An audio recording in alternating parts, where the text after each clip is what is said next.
Okay, thank you everyone for joining our Mumbai chapter today. We'll be doing L&D today. Wow, and maybe you think what we'll be talking about, maybe strategies mostly, and reimagining through the technology part. I also wanted to introduce you to our wonderful panelists today, Jody Ono, Jasna Dilovic, Steve Williams, and James Hancock. So I ask all of you maybe to introduce yourselves now. This is where we have to be polite. Go, Jody. Yeah. Hi, everyone. I'm Jody Ono. I teach leadership development at Hitosbashi ICS, which is Hitosbashi University Business School in Tokyo, Japan. Hello. Okay, I can start now. Oh, go. Yeah, okay, yes, of course. Go ahead. So, hi, everybody. My name is Jasna Rilovic. I'm from Croatia. I'm HR consultant with more than 20 years experience as HR manager. Thanks, Jasna. I'm Steve Williams. I work in the field of personal and organizational development, transformations. I've been lucky to work all over the world with multinationals, government organizations, and non-government organizations as well. And so I'm really happy to be here because we're going to be talking today about the way in which learning and development needs to develop and transformation. Any kind of transformation is a form of learning, and learning helps us to transform as well. Well, I'm James Hancock, co-founder at Moi, Making Work Absolutely Human, living in Philadelphia with an Australian accent. Good to be here this morning in your afternoon. Thank you all for joining us today. Before we all start, I would like all of you maybe to take a minute of silence for everyone in India and their situation right now. So if you would, please.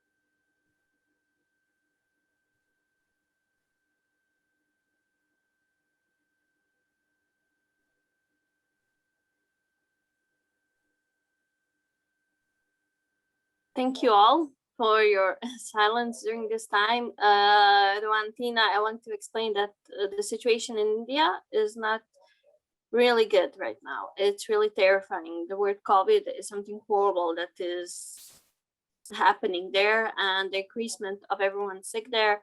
We just wanted to commemorate 1 minute for them because this is a Mumbai chapter and Indian chapter. So thank you for understanding. Okay, let's kick it off, people. I want to ask you something. If you can give me what was the challenging time for you in this year, with your personal challenging time in this last year. Jody? I think for me, what the most challenging part of 2020 and the early part of 2021 and the COVID pandemic has been a feeling of helplessness. A lot of times as we see the world, how the world reacted in sort of fits and starts and the missteps and the feeling that we were struggling so much and that the world was put into a situation that for us really felt unprecedented. And as Steve just said, transformation is learning, and that's true, but sometimes learning can be really painful. And it felt like the learning during COVID was slow and painful for the first half or so. So I'm glad that, things are starting to, in some places of the world, improvement is starting to take root. So that's my answer. Okay. Now I can continue if we are going this way. So after first shock, when we were freeze, I think everybody, then I realized that there is a lot of plenty of free time, because you are not using time to travel, to deliver some trainings, to meet your clients, that everything started with, we started to live online. So I think this is something that changed our life in a huge way, let me say. James, let's break up the cycle, because otherwise we're going to be going. So you go, James. Yeah, I don't mind. I think both of those are excellent reflections. I think helplessness from Jody is spot on. I think we all felt that in various cycles and waves and paces. I think personally, I had that as a one-person office in a small business of 7, moving to the other side of the world. But I think that's a uniquely interesting challenge in COVID or otherwise. I think the more time to live is interesting too, from Yasna. And I also think it means we had more time to think, and that is also great, and that is also pretty challenging too. So I would agree with both. I think we're going to have a lot of pretty similar challenges here. Yeah, yeah, I connect with that more time to think, and how do we balance it? Sort of, are we thinking positively or are we thinking negatively? And because I live in Italy, I'm on the Adriatic coast of Italy, and of course we were the first nation in Europe to suffer the pandemic, and so there was so much uncertainty. And I think that was what was difficult for me, was to maintain positivity and to help other people maintain positivity, that things will work out at some point, and that's what I found personally difficult. And I think my suffering, personal suffering, it was sort of after we were let out of our first lockdown. That's when it sort of hit, because it's just like you've been carrying so much weight around with you. And then, so all of a sudden you don't actually have to carry that weight with you, but it's there somewhere. It's there. And I've noticed it in a lot of the people I work with as well. A lot of people are still suffering. I've noticed people changing, and I think, that's going to be one of our major challenges moving forward. So let us go forward with this. I want to ask you, Steve, what is for you L&D? Do you think it has anything to do like the L&D for a year ago? Is it the same? Has L&D changed over the past year? Yeah. Yeah, I'd say so. I mean, if we're looking at just what it means, development, we all had to deal with something which was new for everybody here, I think. So I don't know if anybody was involved with SaaS or anything like that, wherever they were living and working. But for us here in Europe, certainly it was something completely new. And so we need to develop ourselves to be able to deal with this. It's one of those things which is a transformation. It's not something that anybody desired, but it's there. There's no point in negating it. And one of the things I noticed about learning and development, which is changing now, because we're 16 months into this pandemic. One of the things which I've noticed is changing is people's attitude. Whereas people were, let's say a year ago, they were saying, no, let's wait till it gets back to normal. People are starting to looking to doing things a bit differently, and to understanding that they have to do these differently. I'm working on a project at the moment, which we're dealing with sales staff in an insurance firm. What we have to do with them is to help convince them that the management's saying, guys, even when things get back to normal, we don't want you out of the office so much, because you don't need to be out of the office so much. You can be more efficient. You can have a better work-life balance, guys. And so now we need to sell the positive side of some of these I call them after effects. Okay, so do you want to say that L&D teams, that they need to implement strategies effectively more, because we're now 100% virtual?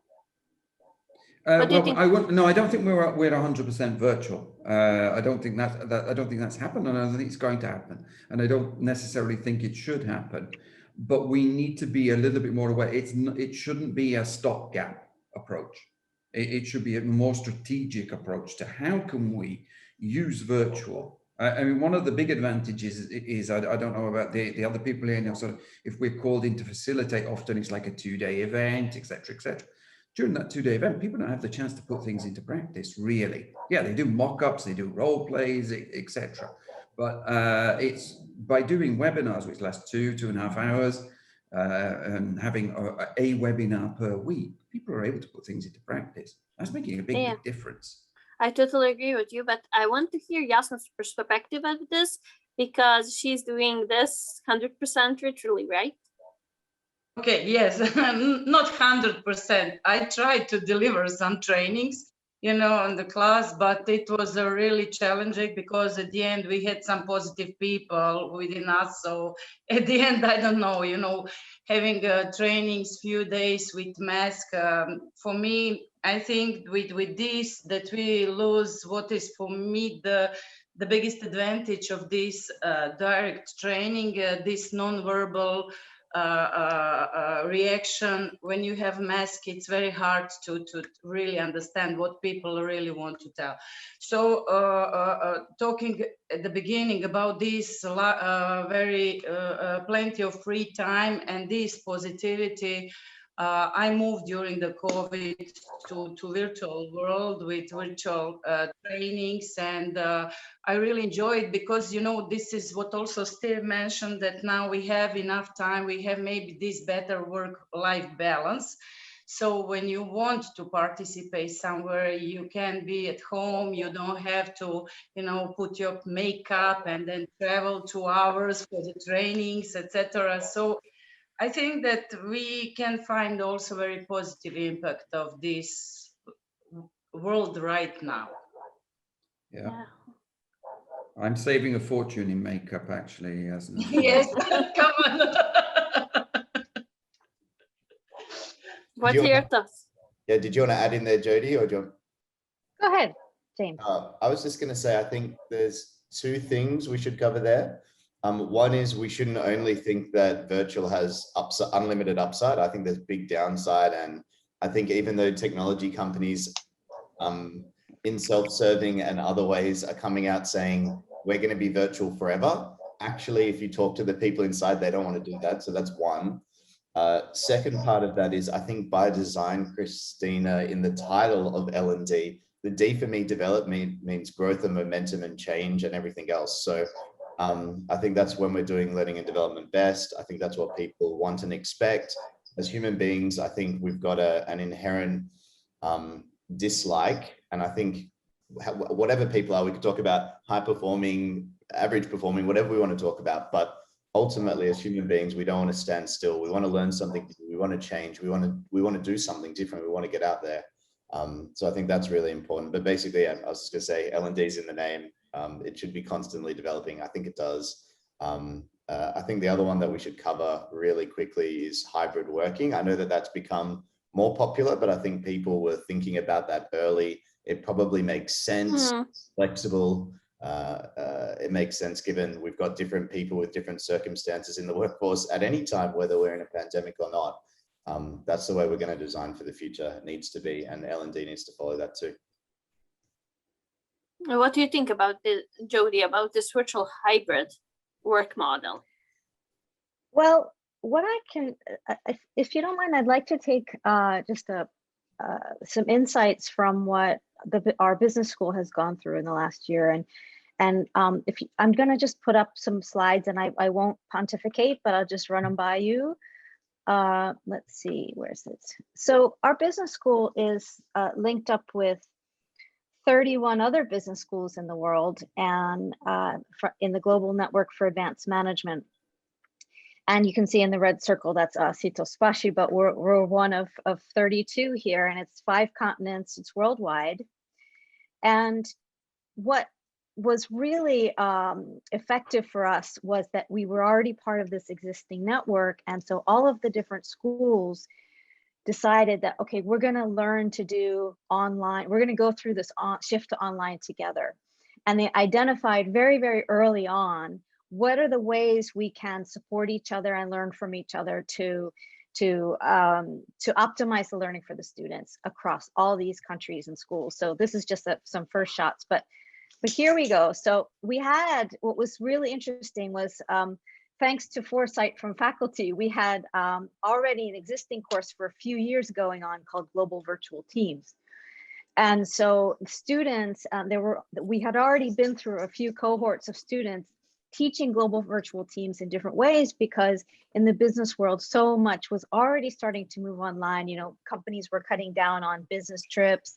There's a sustainable imperative not to, you know, be sending your business people around the world all the time for just 1 or 2 meetings, for example. So in global business, virtual teams is coming on very strong. So we train our students to be effective in those.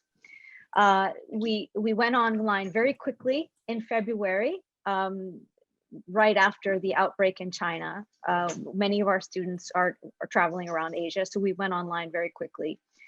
And then we started speaking to the other schools in the network about, you know, how can we harness the learning across the network, and how can we share that learning quickly? So I don't mean to confine this discussion to a business school network, but I think most companies and organizations these days have some form of global interaction, especially if they're doing online training, right? So the question is, how can you set up your lines of communication with other institutions so that you can not be learning everything in an isolated way, but truly to take your learning to shift to online to some kind of a shared experience. And then finally, you know, over time, initially it was everyone just went on Zoom, right? But then after that, all these other tools started coming, right? So then how do we think, okay, how do we set up the classroom, right? Do we use a studio? Do we just use the classroom? What kind of software do we use? And what's the optimal use for each of these different platforms? And then how do we collect feedback from participants, and how do we gauge what the learning experience is for all the different kinds of audience we have? So those are the choices, and what's synchronous, what's asynchronous, what are we going to be, you know, face to face on doing together? What are we going to go off and think about and come back and compare our thoughts? So I won't go on and on, but I just wanted to give you a little bit of a picture from the business school world for what our experience was like. So I'll stop sharing. I love that setup, Jody. All I would say is, as a positive, is I think many big corporates would be so happy with that setup. I think it looked awesome. Like I've seen massive corporates in the US that you know, are still doing Zoom 101 sort of thing.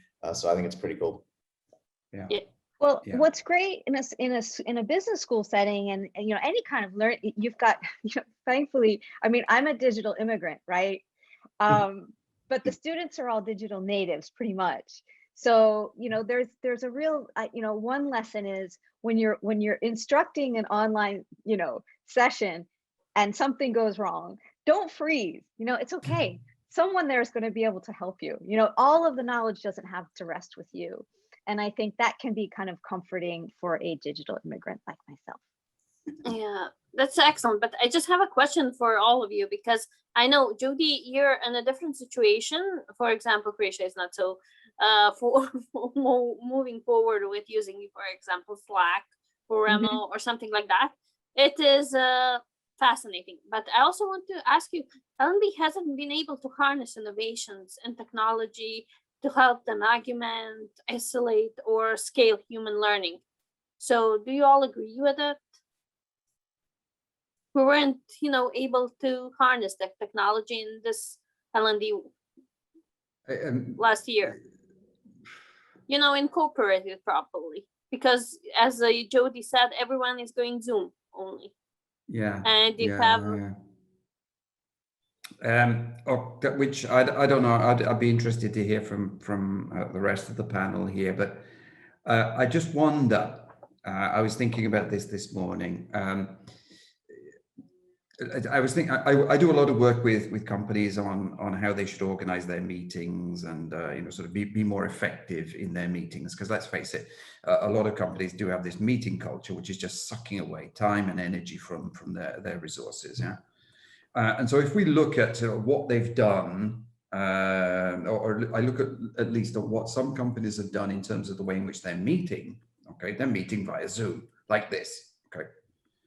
My question is, how effective were their meetings before that, before this virtual? Because the companies I know who were really effective with the way in which they organize their meetings and, sort of very, sharp. Okay, let's get on, let's get it done, guys. The real work happens before and after. They've done fine. It's the companies that were struggling with the way in which they organize their meetings before, which are really having a tough time, because it's not deep rooted. It's not in their mindset. And so when you don't have the mindset, it's difficult to decide which tools to use. It was really interesting to see the tools that Jodian mentioned there, Mural and Slack. I've been using Slack a hell of a lot since the pandemic. I used to use it a bit here and there with some groups. Slack's fantastic. Mm-hmm. It was actually introduced to me as the millennial tool. This is where millennials work. And so being a little bit older than the average millennial, so I thought, wow. Okay, sure. But what do you think about James about this? Yeah, I mean, I'm a Slack lover myself, so I'll back that one. We use it a lot. I think we've definitely seen an appetite with corporates in our client sort of work, even for decisioning of things like, hey, can you make a call on this? And people it's quite helpful for speed base. That would have been a traditional meeting with an approval, and of course, there's still points for that, but it's good for quick decisioning. I totally agree with Steve on the concept of if you have a bad process or design before and you just try and digitize it or make it virtual and then you're surprised, that's should go without saying. But I think I don't have a whole lot of additional stuff to add here. I think I'm with Steve. Yeah, so far. Yeah. Okay. Let me say that in answer to that, Christina, I really think that at least what I'm seeing is, when you talk about, adoption and penetration of technologies and online routines and diversification of software and those kinds of things, it really depends on the sector. And I mean, some in some sectors, they're just way ahead, because if they are a science-based sector, they've had their research and R&D departments working this way for a long time. Okay. But if you're a domestic services company or if your business is mostly domestic or mostly retail and you're trying to just make that very simple shift to online, then you might be somewhere else. But I think in finance and tech, this is already adopted. Yeah, I agree with you, but have to also take a note that L&D teams most of the times are not disconnected or unaware of the learning behaviors. Yes. True. Yeah. How can they study and integrate learning behavior to enhance the learning journey? That's for Jasna. Yes.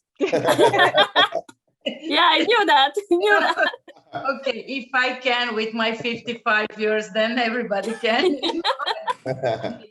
Right. If there's a willingness, I think there is a possibility to change it. First of all, what is a good thing and how it's very easy to sell this switch to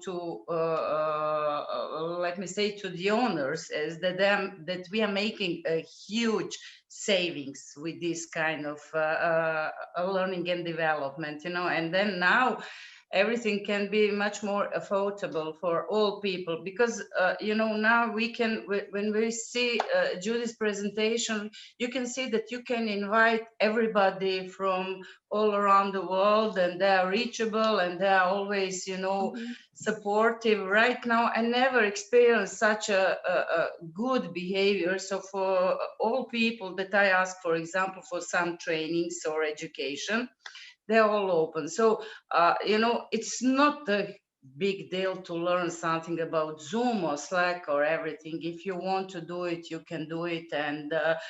And from my experience now, people are even more looking forward to be trained, you know, because this is that social now interaction that we are having right now with Zoom. And for me, it's just, if you want to do it, you will do it without a problem.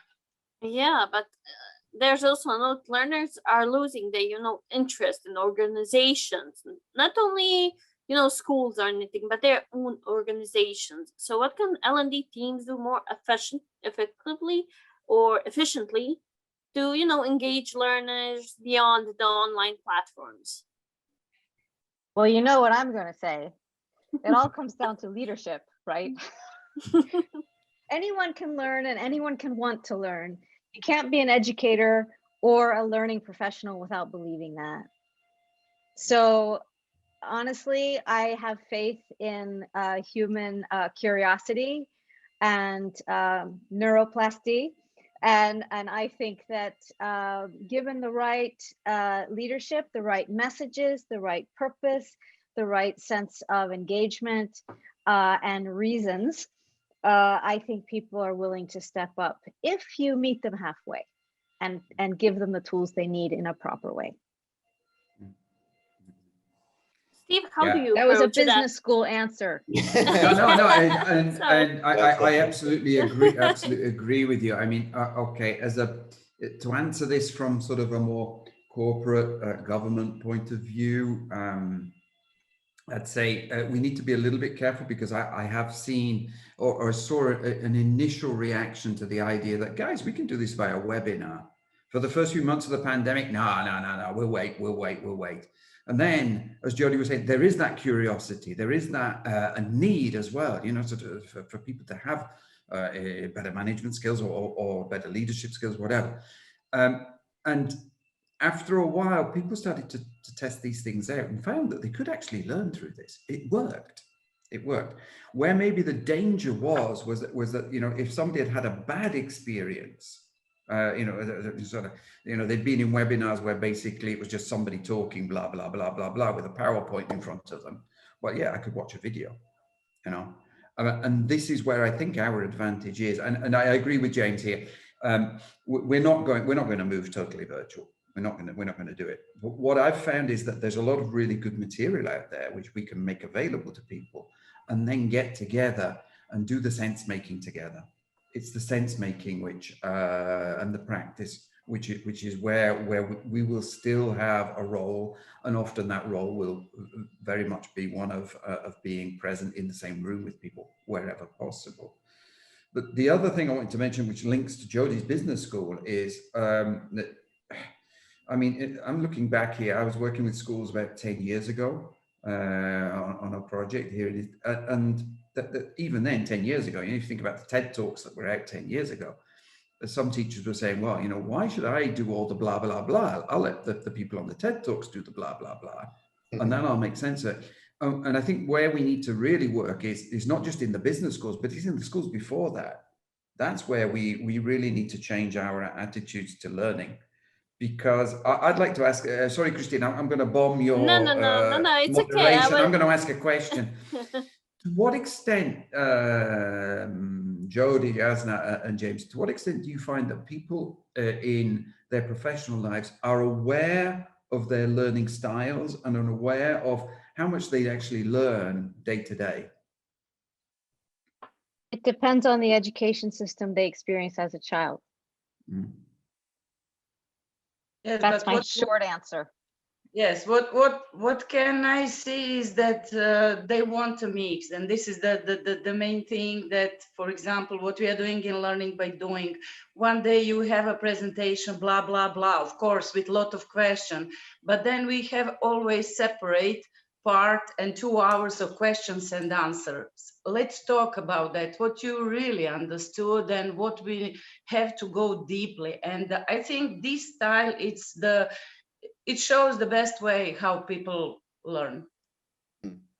And I love both those answers. I think it's a good question, Steve. And I would say that over the last 12 months, people are more interested or more open to thinking about that. It sounded a little, and I mean this with all due respect, like a bit of an L&D person asking that, like, which is good. But, you know, I'm thinking about sales, I'm thinking about something else, my learning style, but hey, you're saying I can apply it. Like, that's really cool. I get it. Makes sense in how I can work with others, things like that. Then I'm there.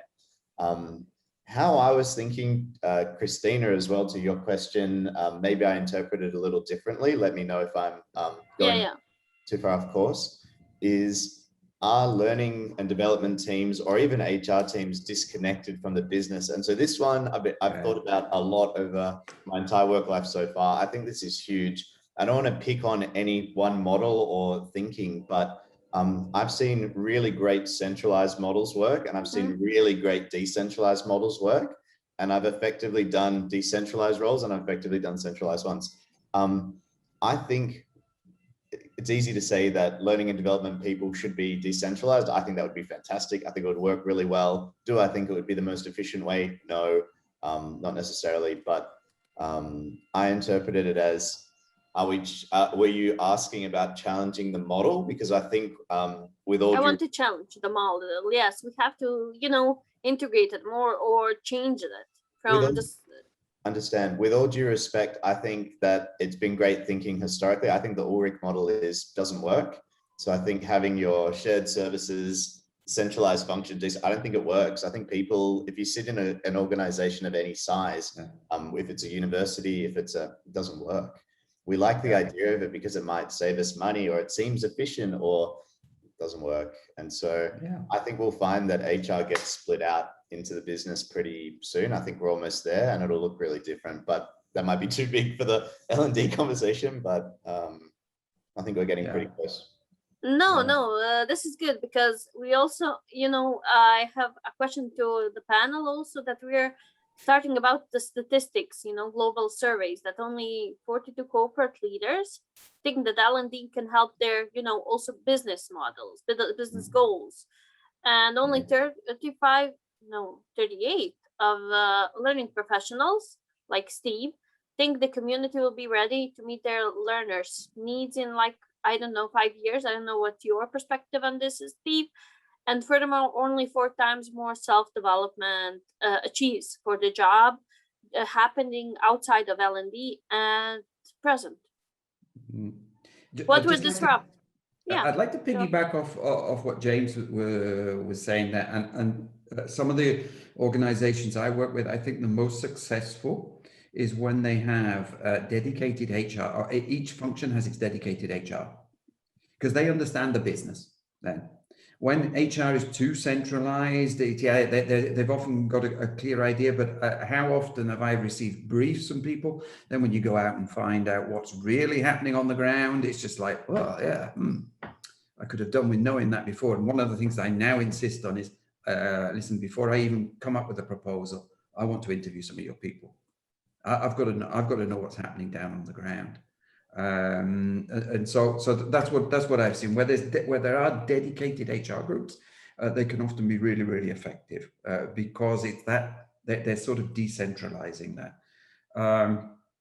Sorry, Christine, what was your question? I've gone down. I wanted to ask you, what would the disruption for L&D teams mean? I think maybe we need to look at why the CEOs have so little faith in L&D. Why is it? It's probably because they're not perceiving the impact that it can have, or maybe that impact is not there. James was talking about sort of trying to balance savings, etc. Okay, right, but what is it that I'm investing in? What am I expecting a return on? And how effective has my path been? I mean, I don't know about you guys, but very often the end of course survey is just, it's just like if I've been entertaining, then we're going to be scoring, nines all over the place. It's going to be great, because we've made it fun. But what's the impact? I mean, how often are these initiatives really measured, truly measured? And without those figures, well, it's just, right. We're just guessing. Yeah. Right. So, I mean, there's so much going on here in this discussion. So, okay, you're talking about, establishing KPIs for learning processes, right? And you're talking about a potential mismatch between the function that L&D teams see for themselves and the function that senior leadership sees for L&D teams. But I have a suggestion for a disruption to how Yes.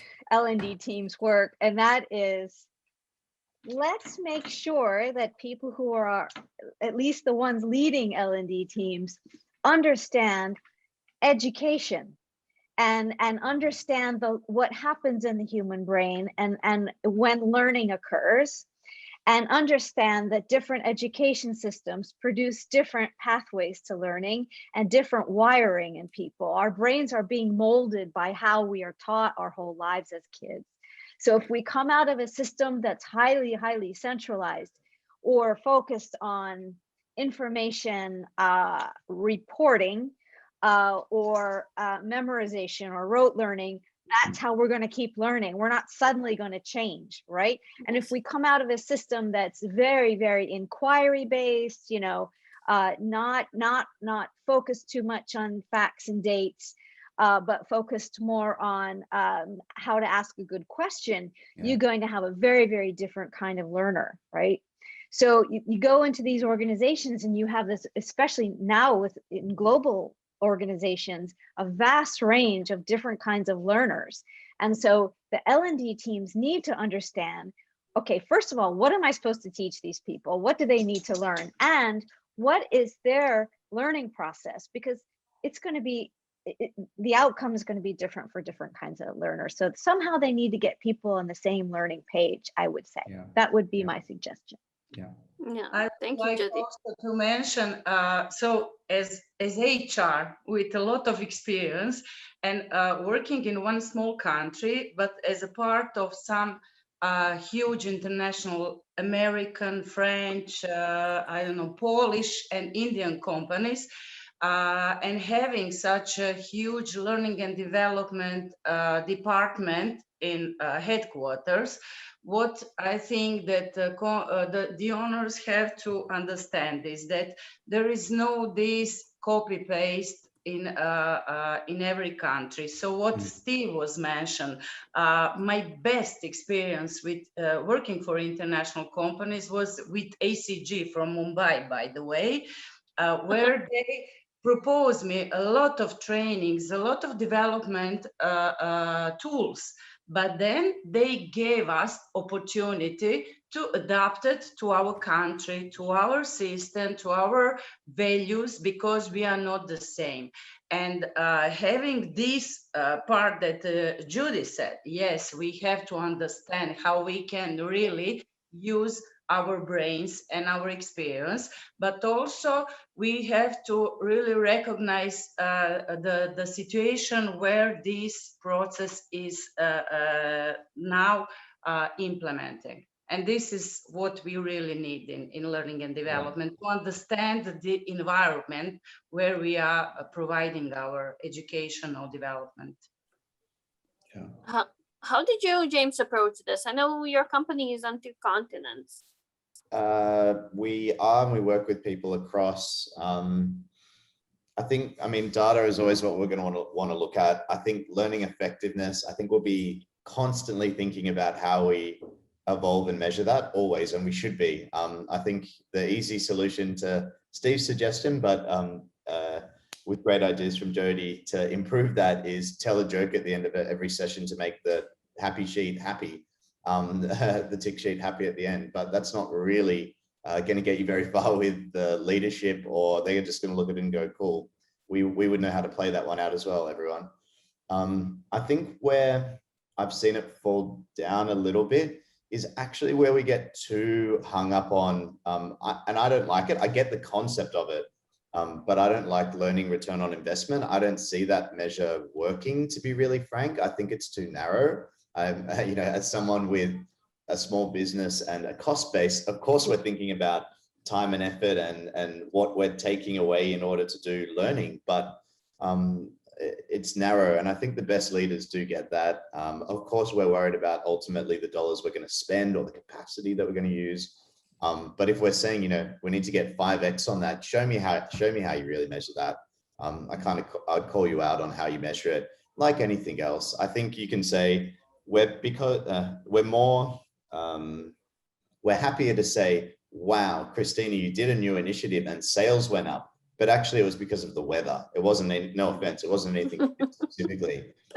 So why do we get so hung up on learning ROI or whatever you want to call that, our investment spend?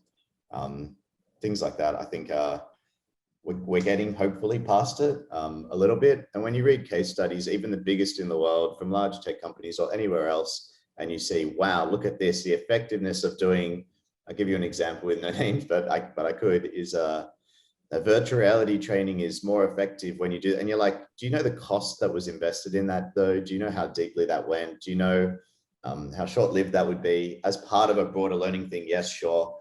It makes sense. But when you look at it, you're like, what they're not saying on that about 52% effectiveness is you needed $500,000 US to get a foot in the door on that particular style of project. So yeah, for me, lots of interesting stuff. Hate ROI. Basically, I don't think it makes any sense as a measurement. Although neither does the tick sheet and the joke at the end. So. But learning, I mean, I agree. Learning outcomes, qualitative measures are much more interesting, right, than quantitative measures. And if you're looking for a direct draw a straight line between, you know, learning and teaching and offering the opportunity to develop oneself, you try and draw a straight line between that and you know, a profit margin. I think that's really, really difficult. I think it's much more meaningful to think of qualitative measures like, you know, how are people's behaviors in the workplace changing, and how is that being picked up? For example, how are people experiencing their workplace? You know, is that changing? How are attitudes towards their jobs changing? You know, are they feeling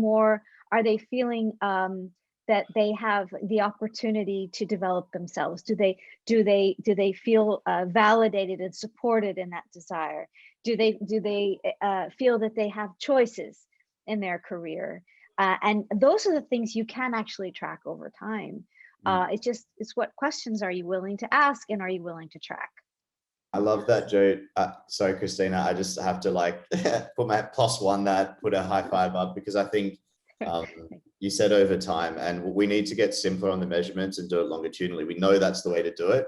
We're scared of doing it. We always want to chop and change and go to the new thing. We need to go, I think as a HR or L&D, but HR function, we need to say, just like accounting, just like procurement, here's a global standard. Here are the 5 or 10 things we're going to measure. Maybe that's only within L&D. Maybe HR's got a little bit different, but broadly, here's a set of measures we're going to use longitudinally. We'd be much better off. We'd actually have better credibility around what we're doing.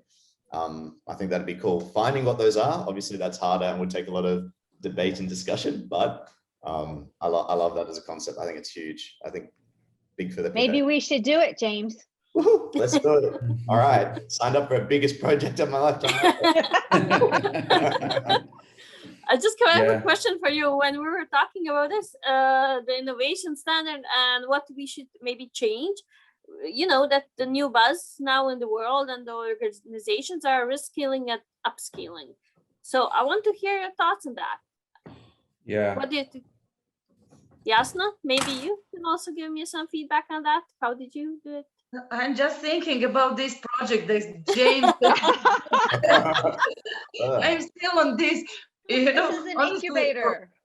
What I'm thinking as HR is that usually when we are measure L&D team, we are measuring the number of hours that they are providing, the trainings that they provided, not really the effectiveness of the training and what really changed within the organization. We are always talking about, you know, those KPIs. For sure we have to get rid of this. You know, it doesn't matter how many hours you spend on the class, but usually we are measuring such a things. It's stupid, you know. So no, it's not stupid. It's excellent point of view.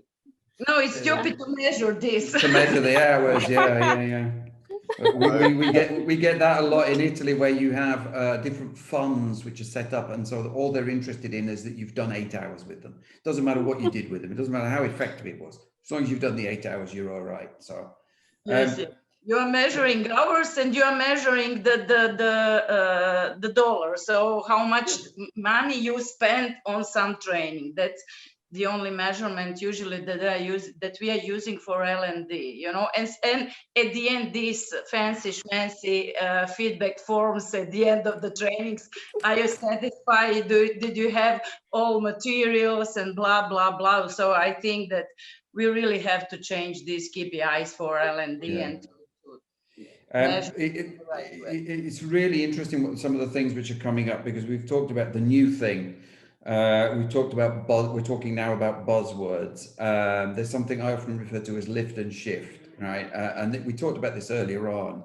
It's just like, you know, okay, I don't know if I've got time to tell a little story. I was working with a company a few years ago, and the guy who was my buyer called me into his office and said, Steve, you know, what's all this agile stuff? Do you think we can do this agile stuff here?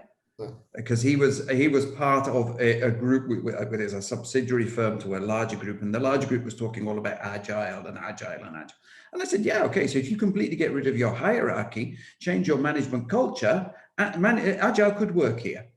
Because if you don't have the preconditions for the lift and shift, it's not going to work.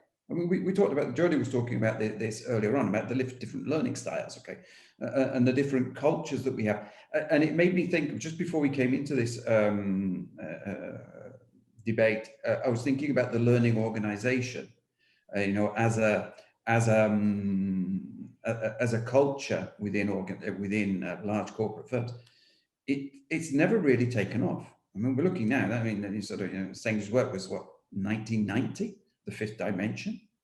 So we're 30 years down the road, and yet very few companies have taken this on. The companies that did take it on, I don't know if they're still working on it, tended to be quite large and tended to adopt what James was saying, you know, that slow approach. It takes time. These things take time to develop. And it's not the new thing which is going to help you develop it. The culture, we need a learning culture within our organizations. And to come on, to link up to what Jodie was saying about, you know, sort of measuring the qualitative type of things, this is something that you can measure. You know, how do you feel within your organization? Do you feel, and it's a feeling, do you feel you have the chance to grow? Yeah. Do you feel you're you know, it's one of the typical questions is, does your manager help you to develop? You know, okay. Very often it's a feeling. It's not like, well, my manager helped me to develop this, and this, and I moved from being able to just about do something to be able to teach other people. People are not thinking like that, but it's that feeling which is important, and that's culture. Yeah. And there are, I'm stepping a little bit out of my area here, but I do know that there is technology and there is software that can help L&D teams measure learner response during, you know, in real time, right? Mm-hmm. So, for example, you know, when you see a political debate, you know, we've been beaten over the head with political cycles. And we're watching debates, and then they have a group of people and they're tracking their responses, right? And you see it on the bottom of the screen, and then you start focusing on what went up, what down, you know, you can actually do this, right? So technology, you know, can be used to track real-time experiences, which is actually much more, that's an in the moment reaction, but that's more interesting to me than filling out the form at the end of the course, because that's I mean, that's a very important data point. I'm not saying it's decisive for everything, because people need time to process afterwards, right? And so you want to have a battery of evaluation points, and then you want to follow up a month later, 6 months later. Well, what have you retained? Has any of this actually, you know, changed anything for you, or is it just something right? So we can use technology for those things, and we're not really doing that enough yet. Yeah. Well, I can tell you for sure that Yasna is doing that perfectly fine right now with that because every time after, it's not even after the course or after, learning process, we have that with Yasna, and her approach is more different. And I know, I love that. It's a different I was approach. just thinking, Christina, when Jody is talking about that she's working in such a culture that she needs technology. But for example, for Steve or me, when we are on this Mediterranean part, we don't have a problem to get feedback immediately, with this Italian, Croatian, or I don't know, Balkan people, you get it immediately. So they just switch off the camera if they don't like, and that's it. Or they Then you know. So I'm happy to see that the audience is still with us, so it's good. They're The not numbers have running gone away. up. Yeah. Yeah, they're going good, slowly. I just have a question for you all. Oh, we'll I ask was you there joking, from- joking, Yasna, joking. Thank you, Steve. Well, I want to also come back on Steve's when he mentioned agility. What about agile reskilling and upscaling? I want to go that because it's the worldwide buzz right now, and I think it's for this year. It's really important, because L&D initiatives until now were focused only on training development of skills. In your experience, I want Jody to answer me this first. Do you suggest that focus has to move, to design learning opportunities to drive overall, business performances ahead of skill? Okay, are you talking about in the private sector or in education? Oh, well, I want also maybe private sector for now, because I want to see that approach, because for businesses, but also in education, I think they're not similar. They have, branched out a bit, right? Well, I mean, I don't see how anyone could ever argue against something called upskilling. But I think also that the companies, especially the private sector, well, as you say, anybody, it just, I mean, the reason I ask is because it's different how you implement, right? Like how you set up to do that. But and in a university setting, you can be much more broad about what what kinds of skills you want to upgrade or impart. In a company, it's about identifying, and I think this is really the tricky part, identifying what are the skills that you're going to invest in building within your organization. And you need a lot of anticipation, a lot of foresight. You're going to have to engage in some a lot of creative envisioning, and especially now, more than ever before, I would say, arguably now, because of the high uncertainty, volatility in the VUCA context, right? So I think there's I don't think there's any simple answer to that other than to say, don't overinvest, and stay very flexible and make it possible for your organization to course correct if you need to. Yeah. What about your approach, Yasna and James, Steve? Let's guys talk a little bit. James, come on. I'm happy to on this one, because I think reskilling and upskilling are okay expressions. I suspect we will want to talk here somewhere about competency models. I get that. I think I like the idea. I think the execution of them is near impossible. From what I've seen in corporate land, I think we create them and they're amazing in theory. In practice, it's really hard, because it's hard to grab for the person that is on the front line or, in the finance function or whatever. I also think by, I try and make things really simple and like, does it work for every person out there? And so if you say to me competency model, I think, wow, if I'm bad in that, am I incompetent? And that's got to really, I mean that it sounds like a joke in all seriousness. What does that actually say if I'm thinking I'm not competent? That's pretty bad. I still like thinking about growth and momentum. When you asked your question though, Christina, the other thing that came to me was, if we're thinking reskilling and upskilling, were you thinking of, whole organizations, or were you thinking of the HR function, or were you thinking of HR function, the role in the whole organization, things like that? It'd be worth just clarifying, because I think that could go in different directions. Yes, it can, but I also want to hear both of that approaches, because I also have a question for Jasna, because she gave me a earful a few days ago on the competency models. Okay, that could be a whole hour and a half. But okay, so on that, I think HR function one can come back to. Overall, I think what we're finding is an interesting conversation, responsibility. It'd be good to hear all the global examples from people on the call of what are organizations taking responsibility for in terms of reskilling and upskilling? What are individuals taking responsibility for? And then where are governments or other institutions stepping in? I think what's really interesting within all of that is, in a global pandemic that we are still absolutely in, what do you do first? And so do you reskill or upskill, or do you keep people as healthy and safe as possible, respond to that? There's the work, it's a very complicated equation to solve. I don't have a great answer on it. I mean, the easy answer is it's a shared responsibility, but then that's like, who's doing it? I thought it was you. But I'd be interested to hear other thoughts on that. I think that's a pretty big conversation, to be honest. Yeah, it is. Wow. Yeah. Sorry. I know I'm having new thoughts here now, right, as we speak, and it's interesting. You know, so I think if we're looking as well at a really important matter, which is the engagement of people. When people find themselves, you know, they vibrate at that right energy level, because the role that they have is their role. It's part of, that's when you upskill automatically.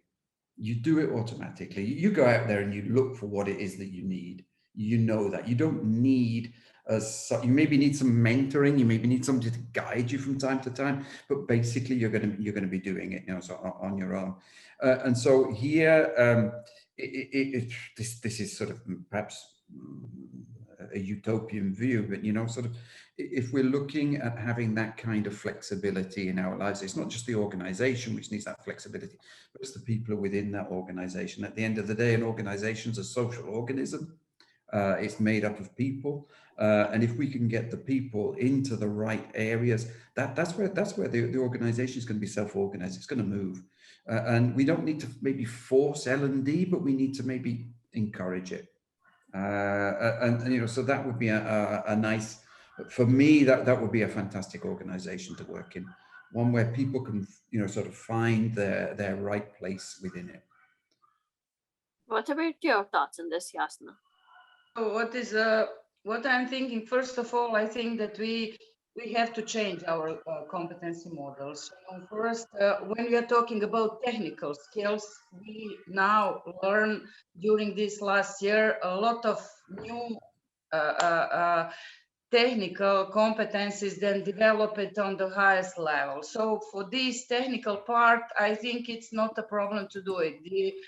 The thing that I'm thinking will be changed a lot is this 70-20 model of learning. So I'm not sure that we will have in some nearest future possibility to have this on the job training of 70%. And I think that this ratio will change. So for me, we will increase this mentoring part, you know, as a part of our training and our development.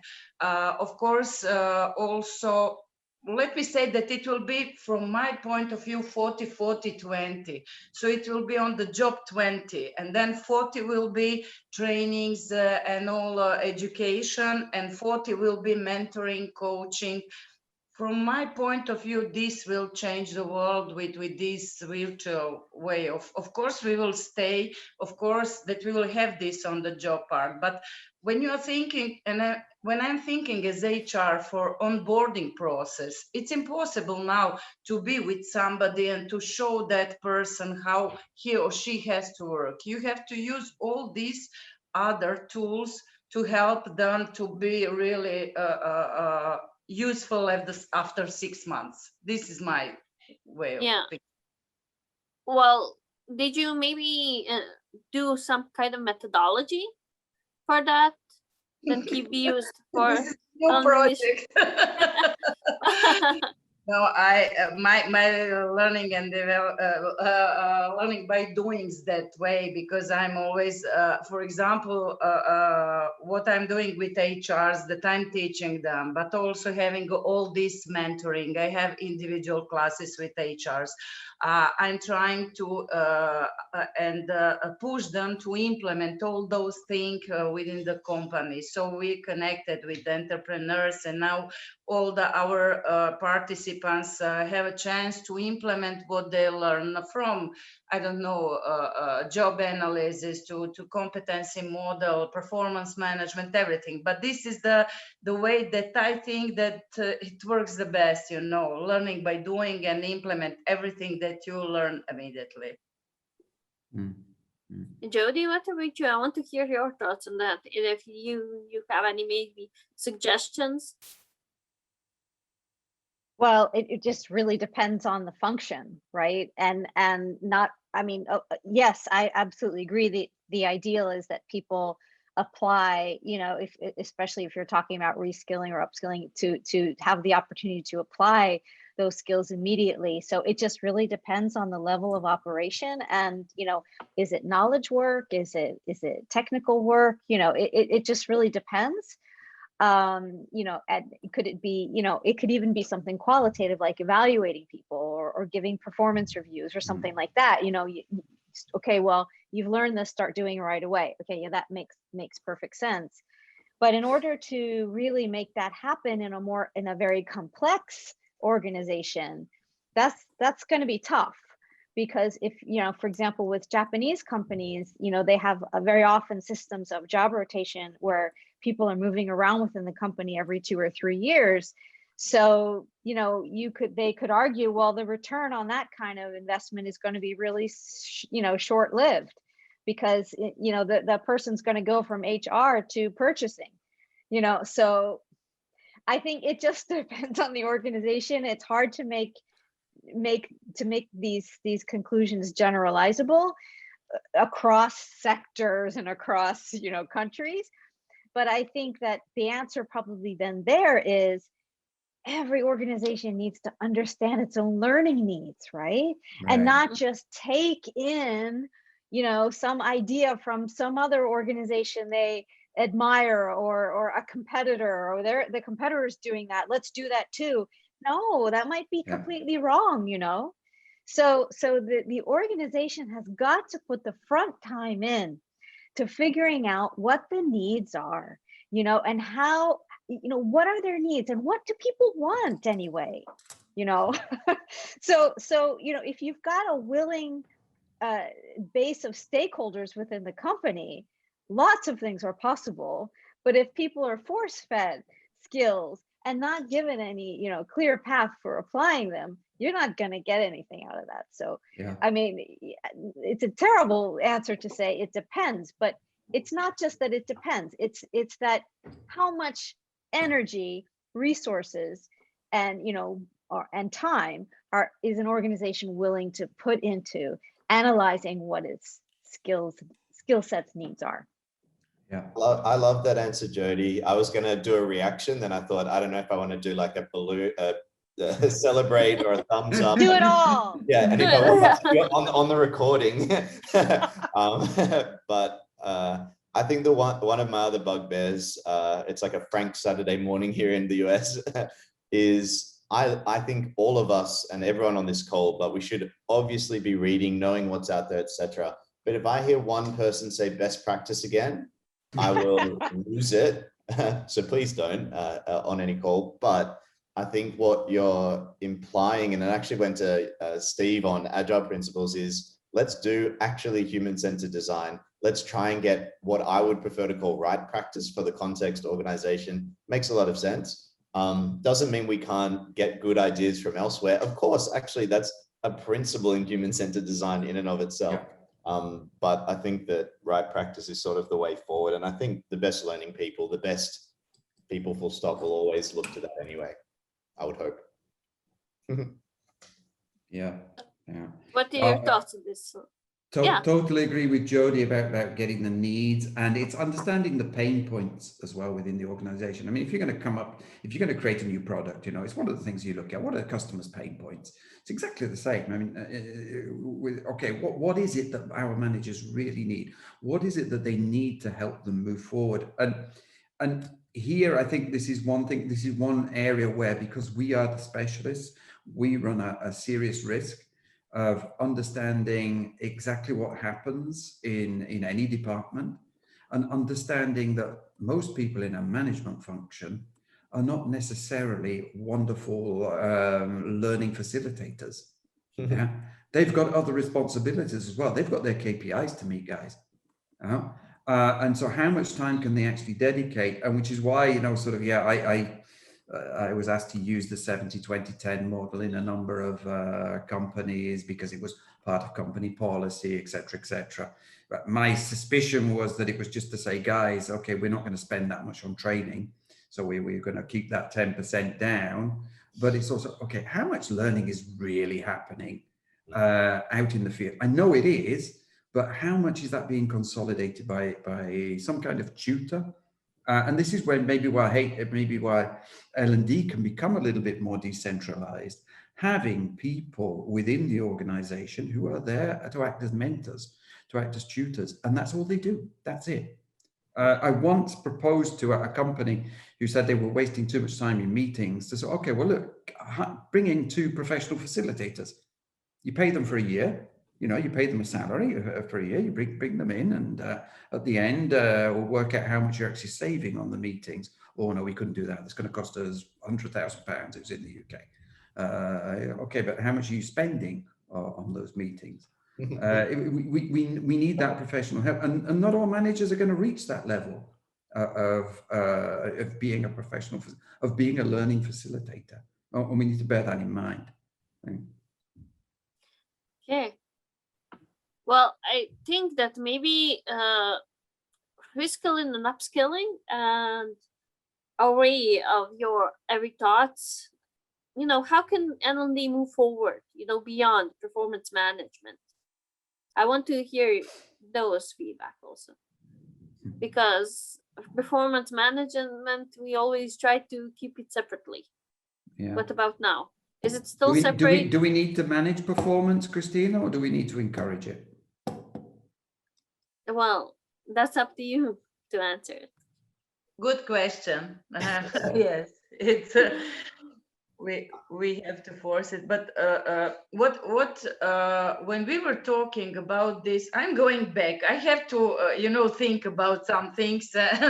But when we were talking about L&D and talking about KPIs, and now connected with make a good analysis what we really need with our development, I'm thinking that we have to put just one target for our L&D team, and it's to make a good analysis of training and development needs of our employees, and then measure it. And if we will be able to measure it on the right way, that we really focus on the business, I think we don't need to then have a performance management. It will be enough for us.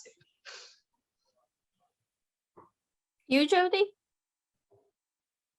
Well, I teach leadership development, so I'm all about the personal engagement in one's own evolution. I think the growth mindset, the competency models is really a kind of a fixed mindset idea. I think I'm good at that, I'm not good at that, bad way to think, and to encourage people to take some risks with learning, to be very, very conscious of their own way of learning, what's effective for them, give people options about how to learn, and let them have a voice in their own learning path.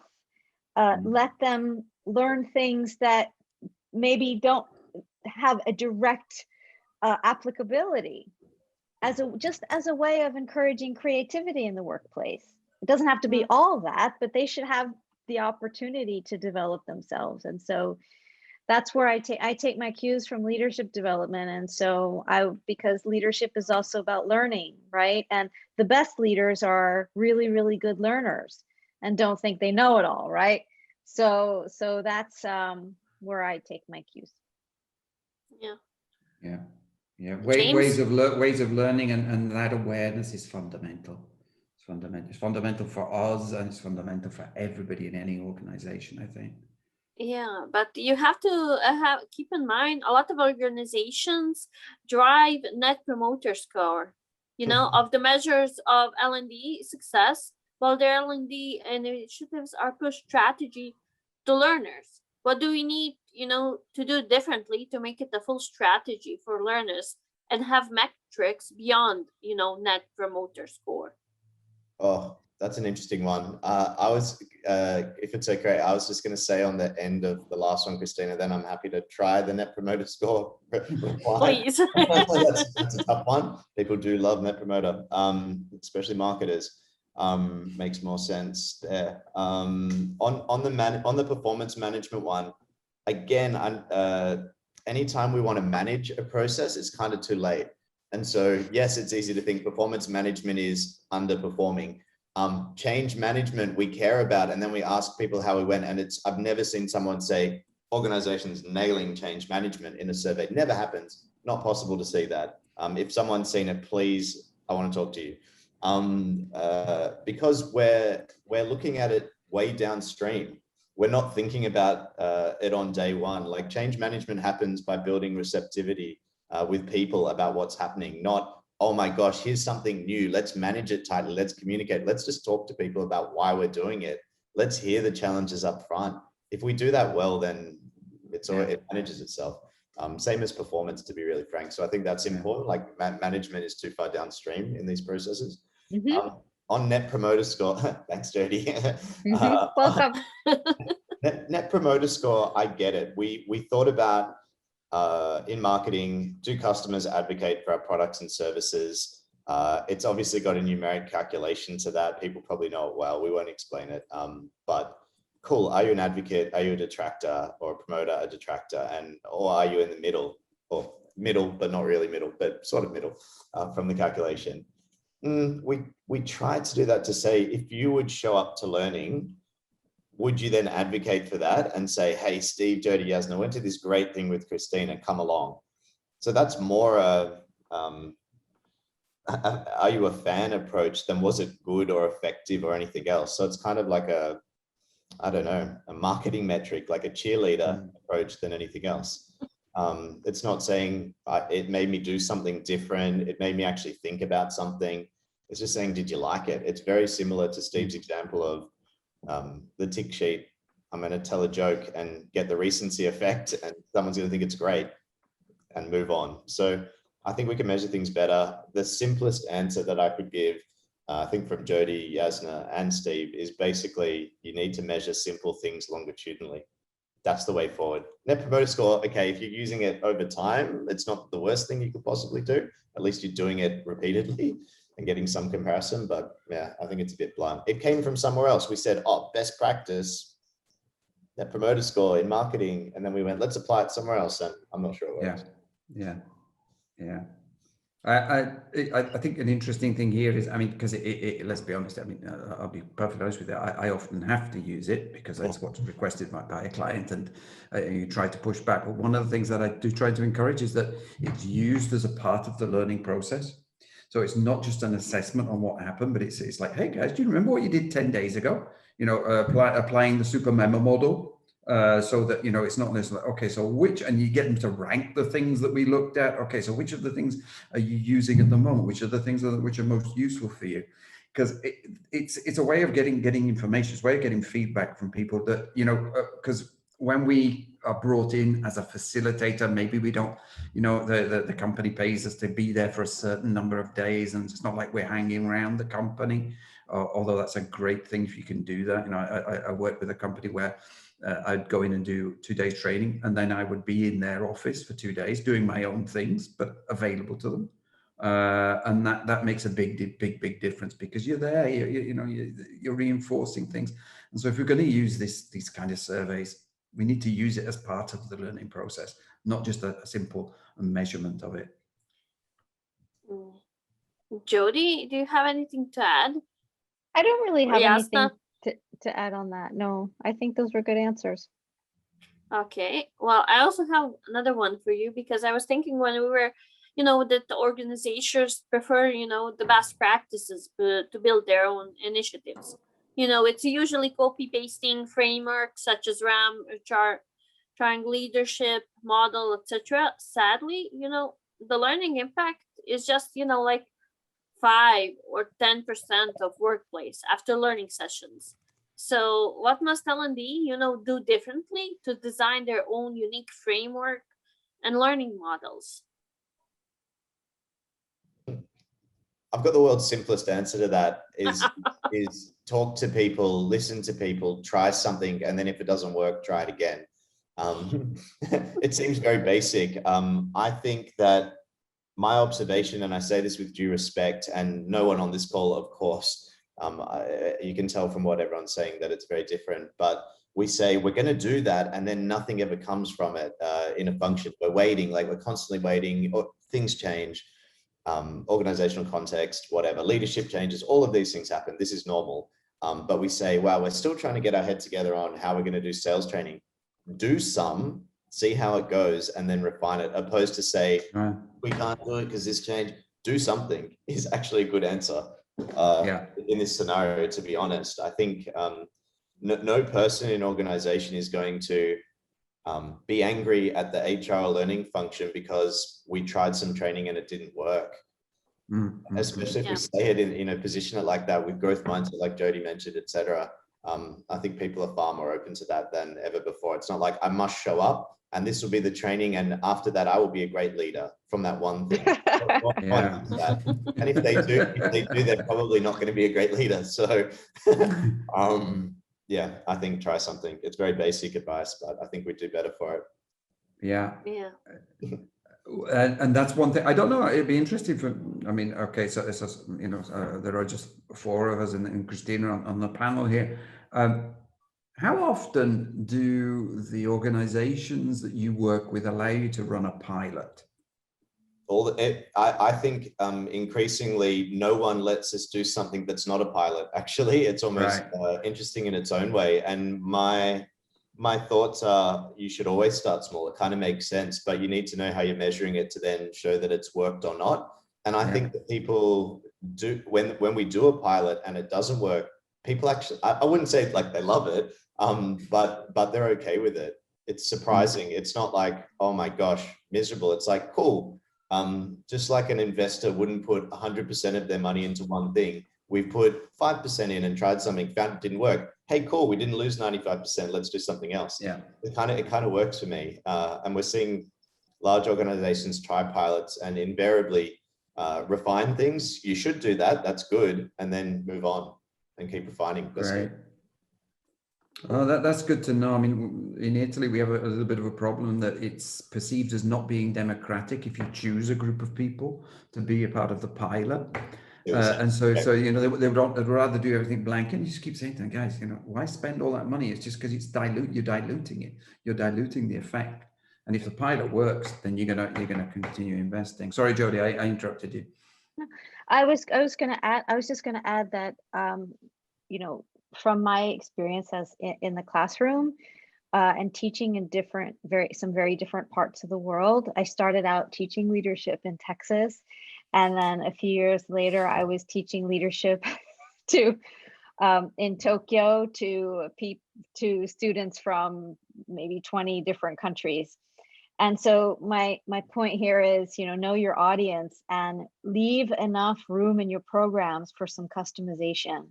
And trying to kind of give this blanket treatment to everyone, it's not, no way is it going to work, because the messaging is going to have to be tweaked.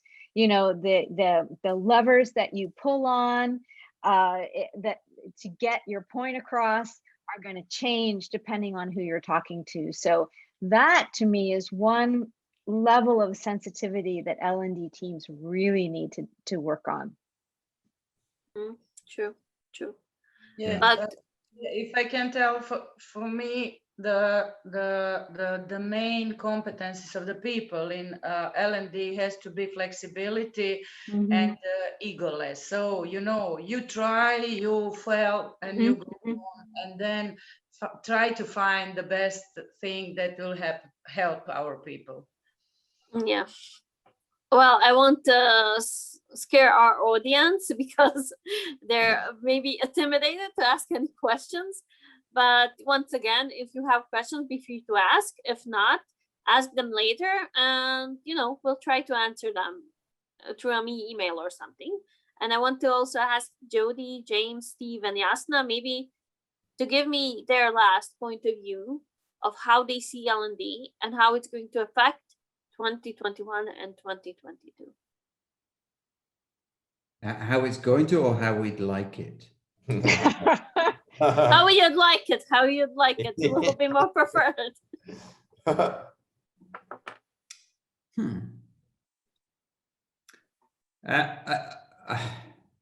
think it needs Go to be ahead, a little, Steve. Yeah, I think it needs to be a little less knee-jerk. This is what I was saying, so very often it's okay, so why have CEOs, why is this suspicion of CEOs?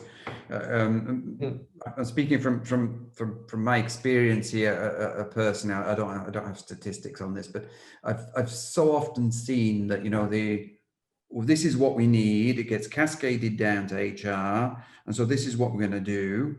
And there's this lack of integration in the organization. It's like, so why was it cascaded? Why weren't they involved right at the beginning of this process? All too often, this is what happened. And yeah, it's this interesting, this idea of shared services, etc. This is probably one of the areas where it doesn't work.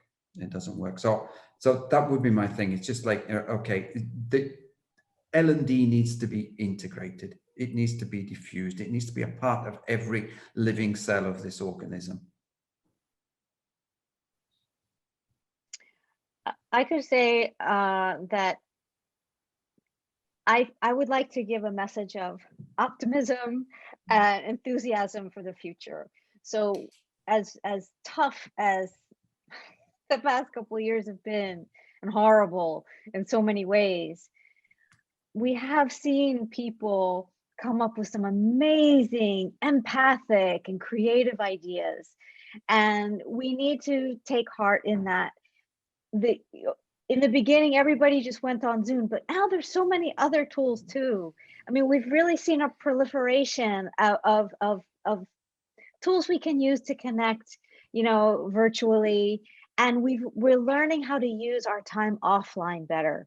So a hybrid, integrated approach, using our resources wisely, making sure that we put people first in the experience and not the technology. Just let's make sure that we make wise use of our resources. And if we do, I think we can come out of this smarter. But I feel optimistic, and I hope that this trajectory will continue. Nice approach. Yasna, James? James? I was going to say Yasna. I think Jodie's summary is so beautiful. It would just be messing words. All I would say is I hope the year ahead is full of growth and momentum. Yasna? Well, yes. Why I want to stay the last, I think that Judy, Steve, James, and Christina said everything, and I don't have any other clever words to add. What I want to say, I want to take this opportunity, as this is a Mumbai hacking HR. I worked 2 years for Indian company ACG, and I would like to to say hello to my friends, to Danish, to Sarosh, to Priyanka and Sunil and Nikita and I don't know, Payoni and everybody, and especially thank to Natasha that she organized all those things during this very difficult situation. And stay safe and take care of you, and we love you so much and support you. Thank you so much. I really appreciate that all of you took out time, even though it's odd hours in some of your places. Really, really glad that we've shared such an interesting platform today and interesting insights, questions that keep bothering the L&D experts and the CEOs of the organizations of how they can move the learning agenda forward for the organizations.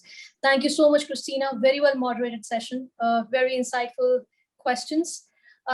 Just a last shout to the audience that we are left with now. If anybody has any questions, the panel is still available if you'd like to have a word with them.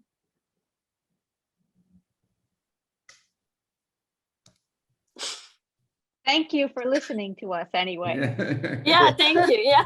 I guess we covered everything, so we've really not left any room for the questions for them to come back. Problem solved. Yeah. Well, we had so many great people here. Judy, James, Steve, Yasna, you all had your different point of views, different organizations, different approaches. I don't think anyone could have asked for any questions because you covered it all. Yeah, totally. Great. Thank you so much. Have a wonderful morning, James. Have a wonderful night, Jody.